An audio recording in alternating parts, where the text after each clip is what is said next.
Okay, so here I am in downtown Toronto, and I have to say the homeless problem isn't as bad here as I've witnessed in other cities, but it's still bad enough. You might be able to see behind my shoulder, sitting on the ground, there's a homeless lady with a trolley of stuff. And, you know, I've seen a few people around the city, a couple of them in a very bad state, obviously off their heads, on some kind of drugs. So, you know, this city looks relatively clean compared to Auckland or Melbourne, I'd have to say, but it's still a problem. There's still a problem here, and it's just not quite as visible as some other places.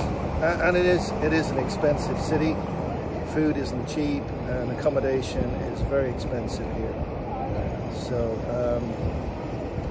Yeah, it's more of the same, just not as obvious as I've seen in other places.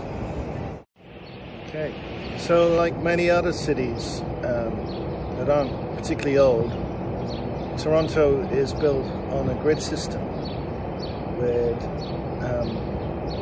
the city starting at Lake Ontario, and a lot of the streets running north are super long.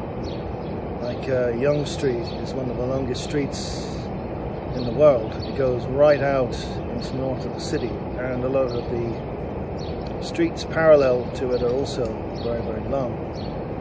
So what I'm seeing is a lot of built-up areas, a lot of high-rise, not that much in the way of old buildings, a lot of crowding, and not very much green spaces.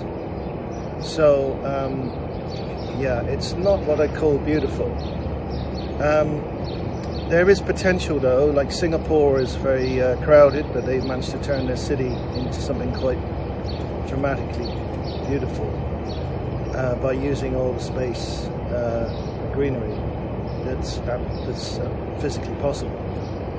So, you know, cities like this and all across North America and across the world could be transformed in the same way that Singapore has been.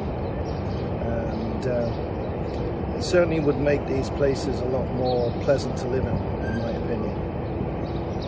Okay, that's it for now.